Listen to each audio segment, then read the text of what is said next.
Class. So today we are going to be talking about counting coins.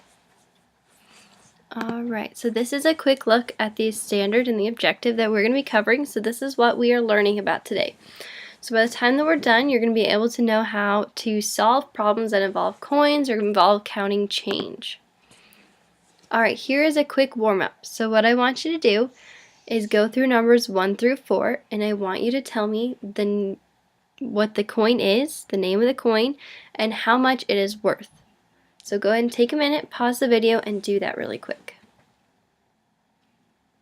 Okay, so we're going to go through the warm-up really fast. So number 1 is a penny, and a penny is worth 1 cent. Number 2 is a nickel. The nickel is worth 5 cents. Number 3 is a dime. Dime is worth 10 cents. And number 4 is a quarter. The quarter is worth 25 cents.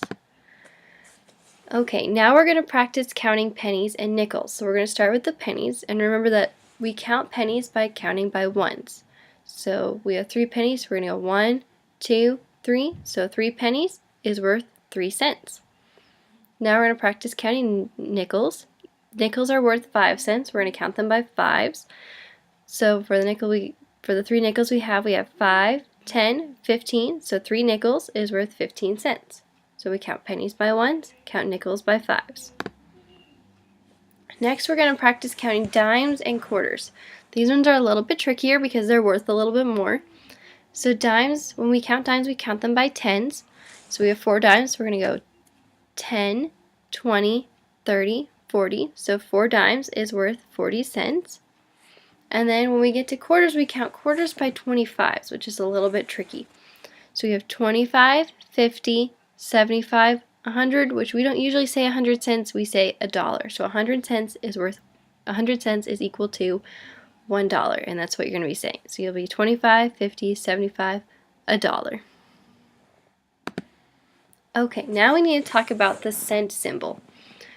The important thing to remember about the cent symbol is that you write the cent symbol behind the amount of change or the amount of coins you have. We only use the cent symbol when we're talking about amount of coins. We only use it when we're counting coins. If we're counting dollars, we use a different symbol. We don't use the cent symbol for dollars. We only use the cent symbol when we're just dealing with coins.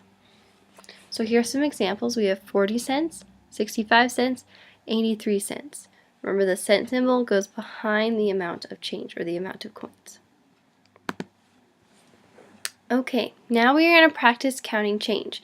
When we count change, we always start with our highest coin and we end with our lowest coin. So the highest coin we have here is the quarter.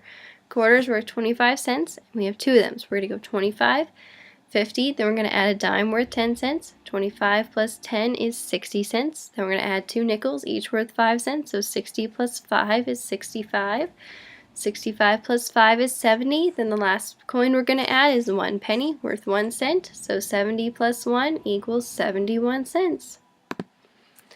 Okay, I want you to take a minute, pause the video, and practice counting these coins on your own. Remember, we start with the highest coin and end with the lowest coin. So go ahead and pause the video and try this yourself.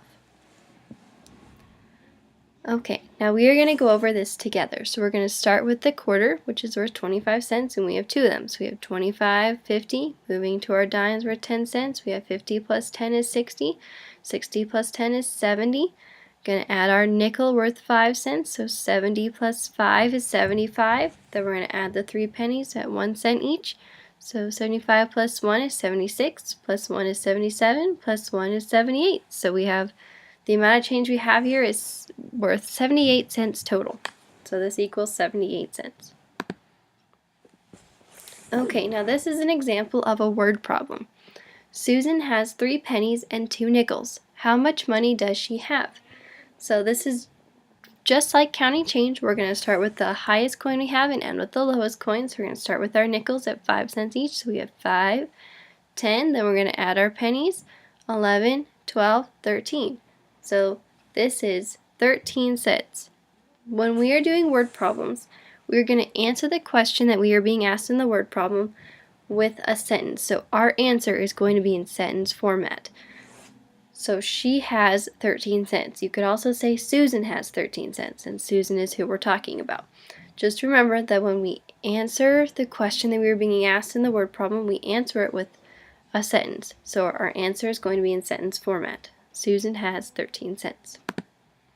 Okay, now this is a chance for you to practice doing this word problem on your own. So I want you to take a minute, pause the video, and do this one by yourself, and then we're going to go over it together. Okay, let's take a second and go over this word problem. So the word problem is Tom got 2 quarters and 1 dime selling lemonade. How much money does he have? Just like we always count change, we start with the highest coin and end with the lowest coin. So our highest coin is a quarter, and we have 2 of them. So we have 25, 50, plus our dime is 10 cents. So 50 plus 10 is 60.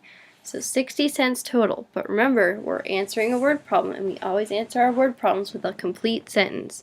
So you could say, Tom got 60 cents selling lemonade, Tom got 60 cents, or Tom has 60 cents. Either one of those answers would work.